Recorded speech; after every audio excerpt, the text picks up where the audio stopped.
Hi friends, Mounaragam സീരിയലിൻ്റെ ഇന്നത്തെ കഥയിലേക്ക് എല്ലാവർക്കും സ്വാഗതം. വീഡിയോയിലേക്ക് പോകുന്നതിന് മുമ്പ് ചാനൽ ആദ്യമായിട്ട് കാണുന്ന ആരെങ്കിലും ഉണ്ടെങ്കിൽ സബ്സ്ക്രൈബ് ചെയ്ത് ലൈക്ക് ചെയ്ത് സപ്പോർട്ട് ചെയ്ത് കാണാം. താരാൻ്റിയുടെ വീട്ടിലാണല്ലോ സരിയും കുഞ്ഞും ഉള്ളത്. അപ്പോൾ കുഞ്ഞിൻ്റെ കരച്ചിൽ കേട്ടിട്ട് കുഞ്ഞ് എവിടെയാണുള്ളതെന്ന് ചോദിച്ച് കല്യാണി ഓടി വരികയാണ്. അപ്പോൾ കരയുന്നത് കേട്ടപ്പോൾ തന്നെ എന്താടാ എന്ന് ചോദിച്ച് വേഗം എടുത്ത് തട്ടുകയാണ്. അപ്പോൾ അതിനുശേഷമാണ് അവരുടെ ശ്രദ്ധയിൽപ്പെടുന്നത്. കിരണിൻ്റെ ശ്രദ്ധയിൽപ്പെടുകയാണ് ഒരു ചുരിദാർ അവിടെ ബെഡിൽ ഉള്ളത്. എന്താടാ കൺമണി, കരയല്ലടാ, മുത്തല്ലേ എന്നൊക്കെ പറഞ്ഞ് താലോലിക്കുന്നതിൻ്റെ ഇടയിലാണ് ആ ചുരിദാർ ശ്രദ്ധയിൽപ്പെട്ടത്.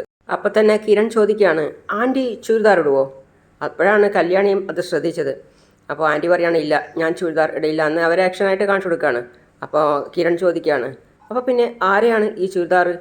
പറഞ്ഞ പോലെ ശരിയാണല്ലോ, ഇതിനകത്ത് എങ്ങനെയാണ് ചുരിദാർ വന്നത്? അപ്പോൾ കല്യാണി ചോദിക്കുകയാണ്, ഇതിനു മുമ്പേ ഇങ്ങനെ ഒരു ചുരിദാർ ഇവിടെ കണ്ടിട്ടില്ലല്ലോ. അപ്പോൾ കിരൺ ചോദിക്കുകയാണ്, ആൻറ്റി ഇതിനകത്ത് വേറെ ആരെങ്കിലും ഉണ്ടോ? സംശയത്തിൽ തന്നെയാണ് ഞങ്ങൾ വന്നത്. അപ്പോൾ താരാൻറ്റി പറയാണ്, ഇല്ല എന്ന് അവർ ആക്ഷനായിട്ട് കാണിച്ചു കൊടുക്കുകയാണ്. ആ പറച്ചിലിൽ ഞങ്ങൾക്കത്ര വിശ്വാസം പോരാ, ഇതിനകത്ത് ആരോ ഉണ്ട്. ബാത്റൂമിൽ ആരെങ്കിലും ഉണ്ടോ? അപ്പോൾ താരാൻറ്റി ഇല്ല എന്ന് പറയാണ്. അപ്പോൾ കല്യാണി പറയാണ്, കിരണേട്ടാ ഈ കുഞ്ഞിനെ ഒന്ന് പിടിച്ചേ, ഞാൻ നോക്കാം. ബാത്റൂമിൽ ആരും ഇല്ലെങ്കിൽ ബാത്റൂം തുറക്കുമ്പോൾ സമയത്ത് തുറക്കേണ്ടതാണല്ലോ. പക്ഷേ ഇത് അകത്തുനിന്ന് ആരോ കുറ്റിയിട്ടിരിക്കുകയാണ്. ആരാ ആൻറ്റി അകത്ത്? കല്യാണി ചോദിക്കുകയാണ്, ആരാ ആൻറ്റി അകത്ത്? ആൻറ്റി ഇനി ഒന്നും ഒളിപ്പിക്കാൻ നോക്കണ്ട, ആരാ അതിനകത്തുള്ളത്? അപ്പോൾ കല്യാണി വീണ്ടും പോയിട്ട് മുട്ടിയിട്ട് പറയാണ്, തുറക്ക്, ആരാണെങ്കിലും കഥക് തുറക്ക്. നിവൃത്തിയില്ലാത്ത സ്ഥിതിക്ക് സരയു ഇറങ്ങി വരികയാണ്. കല്യാണിയെ കണ്ടതും കിരണൊന്ന് ഞെട്ടി. അവർക്ക് സംശയമുണ്ടായിരുന്നെങ്കിലും പ്രതീക്ഷിച്ചില്ല. എന്തിനാ ആൻറ്റി ഞങ്ങളോട് കള്ളം പറയുന്നത്? നീ ഇവിടെ ഉണ്ടായിരുന്നു അല്ലേ? എന്നിട്ടാണോ എല്ലാവരെയും വിഷമിപ്പിച്ചത്? അതിന് ആൻറ്റിയും കൂട്ടു നിന്നു അല്ലേ? ഞാൻ അലഞ്ഞു തിരിഞ്ഞ് നടക്കുന്നതിൻ്റെ ഇടയിലാണ് അമ്മയെ കാണുന്നത്. എനിക്കൊപ്പം ഞാനിവിടെ എത്തി. എന്നിട്ട് ഞാനാ പറഞ്ഞത്, കുഞ്ഞിനെ എനിക്കൊന്ന് കാണണം, ഒന്ന് കൂട്ടിക്കൊണ്ടുവരണം എന്ന്.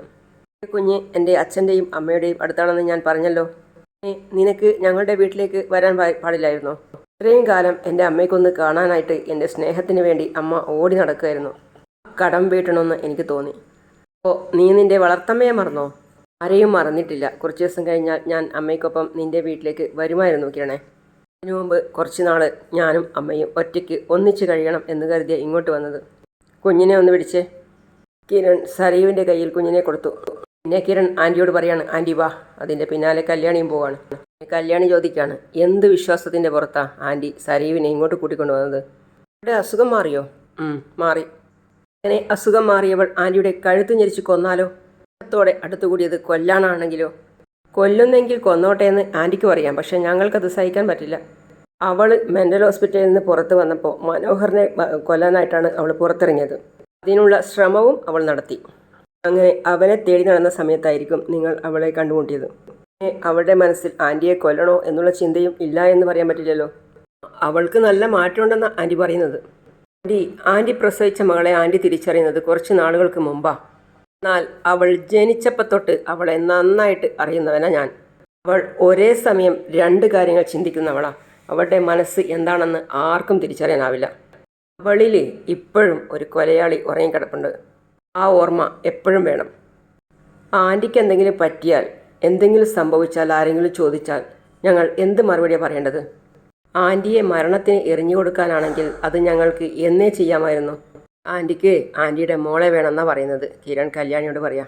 പിന്നെ ആൻറ്റി ഒരു കാര്യം ചെയ്യും, അവളെയും കുഞ്ഞിനെയും കൂട്ടി ആൻറ്റി എൻ്റെ തറവാട്ടിലേക്ക് പോരി.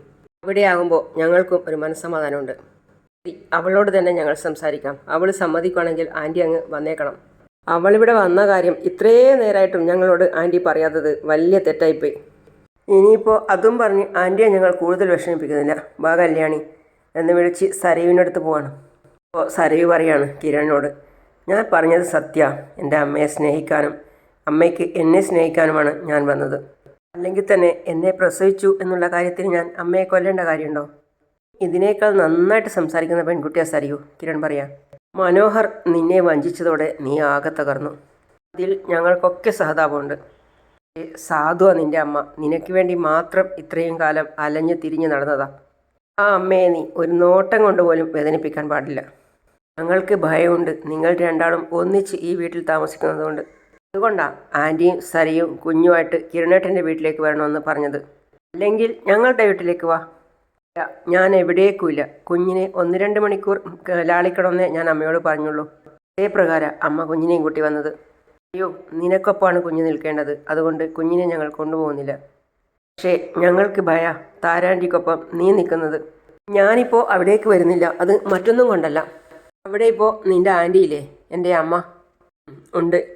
ഞാൻ ഇത്രയും കാലം എൻ്റെ അമ്മയെ വെറുപ്പോടു കൂടിയാണ് നോക്കിയിരുന്നത്. ഇത്രയും കാലം നിൻ്റെ ആൻറ്റിക്ക്, അതായത് എൻ്റെ വളർത്തമ്മയ്ക്ക് സന്തോഷമായിരുന്നു. പക്ഷേ ആ അമ്മയുടെ മുന്നിൽ വെച്ച് ഈ അമ്മയെ ഞാൻ സ്നേഹിക്കുമ്പോൾ അത് അമ്മയ്ക്ക് ഒരിക്കലും സഹിക്കാൻ പറ്റില്ല. ഇത്രയും നാൾ അകന്നു നിന്ന മകള് ഇപ്പോൾ അടുത്ത് വന്നതിൻ്റെ സന്തോഷത്തിലാണ് ഇപ്പോൾ എൻ്റെ അമ്മ. പക്ഷേ അതുപോലെയല്ല കിരണേ നിൻ്റെ ആൻറ്റി. ആ അമ്മയ്ക്ക് ഞാൻ വിട്ടുപോകും എന്നുള്ള ഭയമായിരുന്നു ഇത്രയും കാലം.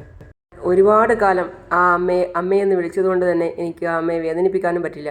എന്ന് വെച്ചാൽ രണ്ടമ്മമാരുടെയും ഇടയിൽ കിടന്ന് ശ്വാസം മുട്ടാൻ എനിക്ക് പറ്റില്ലെന്നാണ് ഞാൻ പറഞ്ഞത്. അതുകൊണ്ട് നിങ്ങളൊക്കെ സംസാരിച്ച് ആ അമ്മയെ തിരിച്ചു കൊണ്ടുവരണം. സാഹചര്യമായിട്ട് ആ അമ്മ പൊരുത്തപ്പെട്ട് വരണം. അതുവരെ ഞാൻ ഇവിടെ തന്നെ നിൽക്കാം, അങ്ങോട്ട് വരുന്നില്ല. പറഞ്ഞതിൽ കഴമ്പില്ല എന്ന് ഞങ്ങൾ പറയുന്നില്ല. എന്തായാലും കിരണേട്ടൻ്റെ ആൻറ്റിക്ക് ഈ അമ്മയെ നീ സ്നേഹിക്കുന്നത് ഒരിക്കലും ഉൾക്കൊള്ളാൻ പറ്റില്ല. അതോടൊപ്പം തന്നെ നിന്നെ കാണാഞ്ഞ് വിഷമിക്കുന്ന അമ്മയോട് നിന്നെ കണ്ടില്ല എന്ന് പറയാനും ഞങ്ങൾക്ക് പറ്റില്ല. അതുകൊണ്ട് നിന്നെ കണ്ടെത്തി എന്നേ ഞങ്ങൾക്ക് പറയാൻ പറ്റൂ. ആ കണ്ടെത്തിയ നീ താരേൻ്റിക്കൊപ്പമാണ് നിൽക്കുന്നത് എന്ന് അറിഞ്ഞാൽ എനിക്ക് സഹിക്കാൻ പറ്റുമോ? അപ്പോഴും അമ്മ അവിടെയല്ലേ. അമ്മയുടെ മുഖം എനിക്ക് കാണേണ്ടി വരില്ലല്ലോ. ഒരു വീട്ടിൽ രണ്ടാൾ നിൽക്കുന്നതാ എൻ്റെ പ്രശ്നം. നിന്റെ ആത്മാർത്ഥതയെ ഞങ്ങൾ ചോദ്യം ചെയ്യുന്നില്ല. പക്ഷേ നീ ഇപ്പം പറഞ്ഞതും നിന്റെ ജീവിതമായിട്ട് ഒത്തുപോകണം. മോളും കൊച്ചുമോളും അരികിലുണ്ടെങ്കിൽ ആൻറ്റി സ്വന്തം ജീവനെപ്പറ്റി പോലും ചിന്തിക്കുന്നില്ല. ഒരു ദിവസമെങ്കിൽ ഒരു ദിവസം ഇവർ രണ്ടാൾക്കും ഒപ്പം ജീവിക്കണമെന്ന ആൻറ്റിയുടെ ആഗ്രഹം. കേട്ടല്ലോ ഈ സത്യം. അതാണ് പറഞ്ഞത്. അതുകൊണ്ട് ഈ പറഞ്ഞത് എപ്പോഴും ഓർമ്മ വേണം. ഒരിക്കലും ഈ അമ്മയെ വേദനിപ്പിക്കരുത്. ഇല്ല, ഒരിക്കലും ഇല്ല. കല്യാണിയുടെ അമ്മമ്മ മാറിയില്ലേ, അച്ഛനും ഇപ്പം മാറിയില്ലേ, അതുപോലെ ഞാനും മാറി.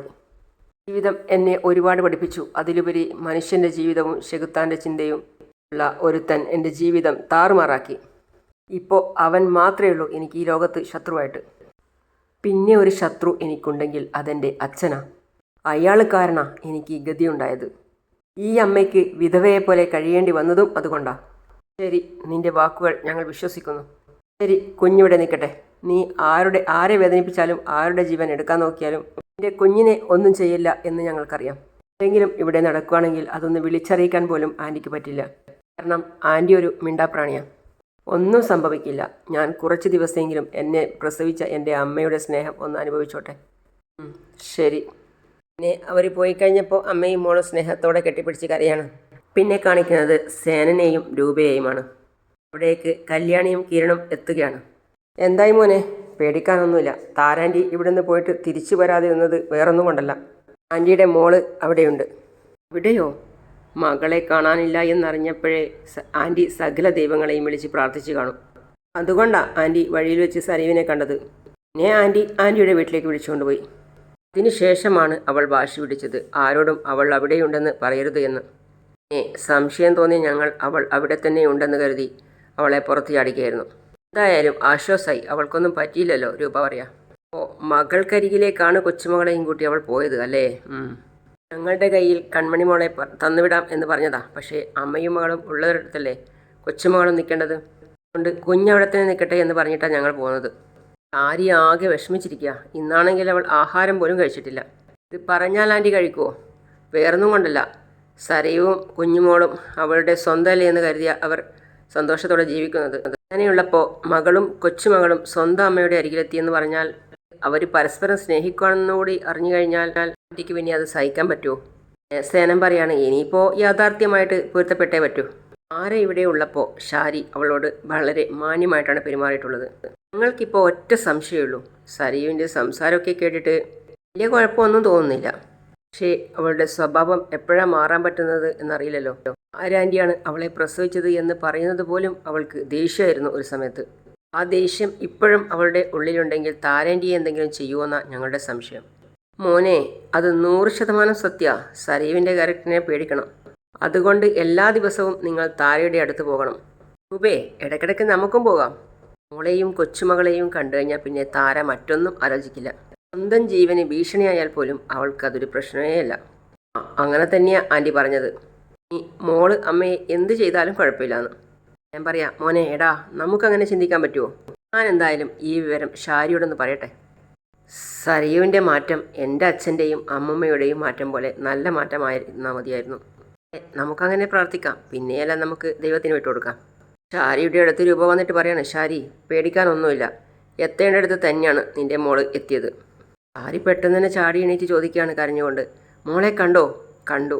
കിരണും കല്യാണിയും. എവിടെയാ എൻ്റെ മോള്? അവളുടെ അമ്മയുടെ അടുത്ത് തന്നെ. അമ്മയുടെ അടുത്തോ? നീ അല്ലല്ലോ അവളുടെ സ്വന്തം അമ്മ, താരയല്ലേ? താരയുടെ അടുത്തുണ്ട് നിന്റെ മോള്. താരയുടെ അടുത്തോ? അവിടേക്ക് എന്തിനാ മോള് പോയത്? വഴിയിൽ വെച്ച് അമ്മ മോളെ കണ്ടതാ. പക്ഷേ താര വിളിച്ചപ്പോൾ അവൾ പോവുകയും ചെയ്തു. എനിക്ക് എന്തൊക്കെയോ പേടി തോന്നുന്നു രൂപേ. അയ്യുവിന് താരയെ കണ്ണെടുത്താൽ കണ്ടുകൂടാ. അതൊക്കെ എനിക്കും അറിയാം. പക്ഷേ മോൾക്കിപ്പോൾ അമ്മയെ വലിയ സ്നേഹമാണെന്നാണ് പറഞ്ഞത്. അവളുടെ നാട്യാണോ എന്നൊന്നും അറിയില്ല. എല്ലാം നഷ്ടപ്പെട്ടുകൊണ്ട് നടക്കുക എൻ്റെ മോള്. അതുകൊണ്ട് ആരെ എന്ത് ചെയ്യും എങ്ങനെ ചെയ്യും എന്നൊന്നും അറിയില്ല എൻ്റെ കുഞ്ഞ്. കിരണിനും കല്യാണിക്കും അവളുടെ സംസാരം കേട്ടിട്ട് വലിയ സിമ്പതി തോന്നിയത്. എങ്കിലും അവർക്കും ഉണ്ടൊരു സംശയം. നിൻ്റെയൊക്കെ മനസ്സിൽ എന്താണെന്ന് നിനക്കൊക്കെയല്ലേ അറിയാൻ പറ്റൂ. പിന്നെ ഷാരി പറയാണ്, കിരണും കല്യാണിയും പോയപ്പോൾ മോളെ എന്താ ഇങ്ങോട്ട് കൂട്ടിക്കൊണ്ടുവരാനിരുന്നത്? അവർ വിളിച്ചു, സരീവിനെ മാത്രമല്ല താരയെയും. പക്ഷേ അവർ വരാൻ കൂട്ടാക്കിയില്ല. കുഞ്ഞിനെ അവർ കൂട്ടിയില്ലേ? കുഞ്ഞിനെ കൊടുത്തുവിടാമെന്നൊക്കെ പറഞ്ഞു. പക്ഷേ സരീവിൻ്റെ മോളല്ലേ കൺമണി മോള്. അതുകൊണ്ട് കുഞ്ഞ് അവിടെയല്ലേ നിൽക്കേണ്ടത്. രണ്ടാളും കൂടി അവിടെ നിന്നാൽ ശരിയാവത്തില്ല രൂപേ. ശരിയാവത്തില്ലെന്ന് നീ പറഞ്ഞാൽ നിന്റെ മോളുടെ ശരി അതാണ്. പിന്നെ ഇനിയിപ്പോൾ ആർക്കും അവളെ നിർബന്ധിക്കാനൊന്നും പറ്റില്ല. രൂപേ, ഒന്ന് വിളിച്ച് പറയുമോ താരയോട് മോളെയും കൂട്ടി ഇങ്ങോട്ട് വരാനായിരുന്നെങ്കിൽ കല്യാണിയും കിരണും പോയി വിളിച്ചപ്പോൾ തന്നെ അവർ വരാമായിരുന്നു. അവൾക്ക് ചിലപ്പോൾ മാനസാന്തരം ഉണ്ടായിക്കാണും. എന്തൊക്കെ പറഞ്ഞാലും സരീവിൻ്റെ പെറ്റമ്മ താരയല്ലേ. എന്നെ കാണിക്കുന്നത് പ്രകാശനെയാണ്. പ്രകാശന് ബാലമാമൻ, അതായത് ബാലനെ ചായയൊക്കെ കച്ചിട്ട് കൊണ്ടു കൊടുക്കുകയാണ്. അപ്പോൾ പ്രകാശൻ ചോദിക്കുകയാണ്, ചായയൊക്കെ ഉണ്ടാക്കിയോ ബാലണ്ണ? ചൂടോടെ കുടിക്ക്, ചൂടാറണ്ട. അതിനൊരു ബുദ്ധിമുട്ടായി അല്ലേ? അപ്പോൾ അവർ ചിരിച്ചതേ ഉള്ളൂ. കല്യാണി മോള് നിനക്ക് തുണയായി വരും എന്ന് പറഞ്ഞപ്പോൾ നീ പുച്ഛിക്കായിരുന്നല്ലോ. എന്നിട്ടിപ്പോൾ എന്തായി? ശരിയാണ് ബാലണ്ണ. അന്ന് ബാലണ്ണൻ നാഴേക്ക് 40 വട്ടം ഇത് തന്നെ പറഞ്ഞുകൊണ്ടിരിക്കുമ്പോൾ അന്ന് അത് ശ്രദ്ധിച്ചിട്ട് പോലുമില്ല. മനുഷ്യൻ്റെ ഏറ്റവും വലിയ ശാപം എന്തെന്നറിയോ? അവൻ്റെ അഹങ്കാരം മാത്രമല്ല, അവൻ്റെ ആരോഗ്യം കൂടിയാ. ആഹാ, ഇത് ചരിത്രത്തിൽ ആദ്യമായിട്ടാണല്ലോ ഒരാൾ പറയുന്നത്. അല്ലണ്ണ, ഈ ആരോഗ്യമുള്ള സമയത്ത് മനുഷ്യന്മാരെന്നാ വിചാരിക്കുന്നത്? എല്ലാം അങ്ങ് നേടിക്കഴിഞ്ഞെന്നോ? പക്ഷേ ആരോഗ്യം ഇല്ലാത്തൊരവസ്ഥ വരുമെന്ന് ഈ വിവരദോഷികൾക്ക് അറിയോ? എന്നെപ്പോലുള്ള വിവരദോഷികൾക്ക് അത് മനസ്സിലാവത്തില്ല. നീ ഇപ്പം പറഞ്ഞതാ സത്യം. വിവരദോഷികൾക്ക് ആരോഗ്യമാണ് ശത്രുവായിട്ട് വരുന്നത്. നിനക്കും നിൻ്റെ അമ്മയ്ക്കും പറ്റിയ തെറ്റെവിടെയാ? 10-60 വർഷം കഴിയുമ്പോൾ തന്നെ അസ്ഥികൾക്കൊക്കെ തേയ്മാനം വരും. ചെറിയ പുകച്ചിലും ശ്വാസം മുട്ടലൊക്കെ ഉണ്ടാവും. സമയത്താ പരസഹായമൊക്കെ വേണ്ടി വരുന്നത്. അച്ഛനമ്മമാർ വീണ് കഴിയുമ്പോൾ മക്കൾക്ക് പോലും ഒരു ബാധ്യതയാവും.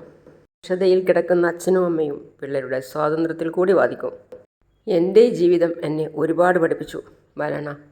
ഇനിയും നീ പഠിച്ചില്ലെങ്കിൽ നിന്നെ ഏതെങ്കിലും കാട്ടിൽ കൊണ്ടുപോയി കളയുന്നത് നല്ലത്. നിന്നെ ഏതായാലും രതീഷ് കടുവയെന്ന് വിളിച്ചത് എന്തുകൊണ്ട് നന്നായി. എന്നാൽ ചേരുന്നത് ഒഴിച്ചു കഴിഞ്ഞാൽ ഒന്നിച്ചു ജീവിക്കുന്നത് ഇഷ്ടപ്പെടാത്തൊരു ജീവിയാണ് കടുവ. പക്ഷേ ഇപ്പം പല്ലുപോയ കടുവയാണെന്ന് മാത്രം.